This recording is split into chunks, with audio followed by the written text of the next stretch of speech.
হত্যাকাণ্ডের বিচারে আপনাদের অন্যতম চ্যালেঞ্জ হচ্ছে শেখ হাসিনাকে ভারত থেকে ফেরত আনা যাবে কিনা।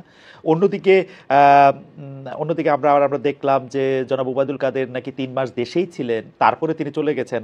বিচার প্রক্রিয়ায় আপনারা কি আসলে সবার সহযোগিতা পাচ্ছেন কিনা? আদালত জানতে চেয়েছেন মহাপুলিশ পরিদর্শকের কাছে বা পুলিশ চিফের কাছে যে কিভাবে তিনি দেশ ছেড়ে চলে গেলেন।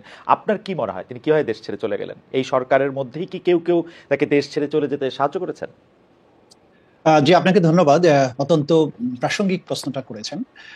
ওবায়দুল কাদের সাহেব চলে যাওয়ার ব্যাপারে যেটা শোনা যাচ্ছে যে উনি ৩ মাস দেশে ছিলেন। তো আপনারা জানেন যে বাংলাদেশে এই বিপ্লবের পরে পুলিশ বাহিনীতে যে অস্থিরতাটা ছিল, বাংলাদেশে এরকম পরিস্থিতি কখনো হয়নি যে গোটা পুলিশ বাহিনী পালিয়ে গেছে। এবং যেহেতু তারা একটা বড় অংশই এই গণহত্যার সাথে সম্পৃক্ত ছিল, অপরাধের সাথে সম্পৃক্ত ছিল, তাদের পালিয়ে যাওয়াটা ছিল স্বাভাবিক। তারপরে কিছু যারা যখন ফিরে আসলো, এটা আইন শৃঙ্খলা পরিস্থিতি স্বাভাবিক হতে একটা সময় লেগেছে।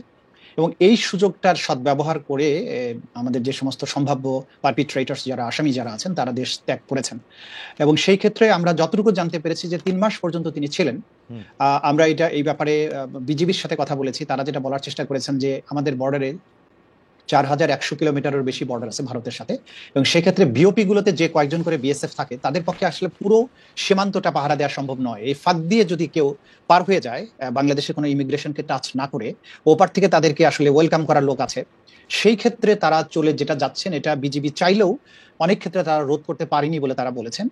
আর বাংলাদেশের মধ্যে এটা অস্বাভাবিক নয় যে পুলিশের মধ্যে যেহেতু তাদের অনেক বেশি অনুগত লোকজন ছিল, তারা কেউ কেউ তাকে সহযোগিতা করেছেন, এটা স্বাভাবিক। কিন্তু যত সময় যাবে আমি মনে করি যে এই জিনিসটা আস্তে আস্তে ঠিক হয়ে আসবে। এইভাবে পালানোর পথটা আস্তে আস্তে রুদ্ধ হয়ে যাবে তাদের জন্য। না মানে আপনার কথা থেকে একটু ব্যারিস্টার ইসলাম আপনার কাছে একটু আসি যে আপনি বলছেন যে যত সময় যাবে তত ঠিক হবে, আবার আপনি বলছেন যে বা আপনাদের কাছে খবর হচ্ছে ৩ মাস উনি দেশে ছিলেন।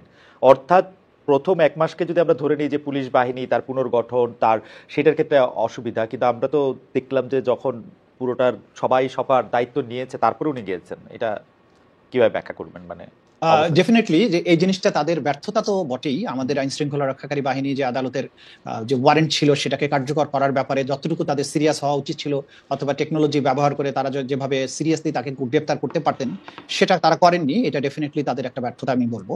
আরেকটা জিনিস হচ্ছে আমরা এটাও জানতে পারছি যে প্রথমে তাদেরকে কিন্তু কোথাও কোথাও আশ্রয় দেওয়া হয়েছিল জীবন বাঁচানোর জন্য বা ইত্যাদি ইত্যাদি কথা বলে। কিন্তু তারপরে যখন জীবন বাঁচানোর পর্বটা শেষ হয়ে গেল, তাদের জীবনের উপর আশঙ্কা কমে গেল, তখন তাদেরকে আসলে আইনের হাতে সোপর্দ করা উচিত ছিল।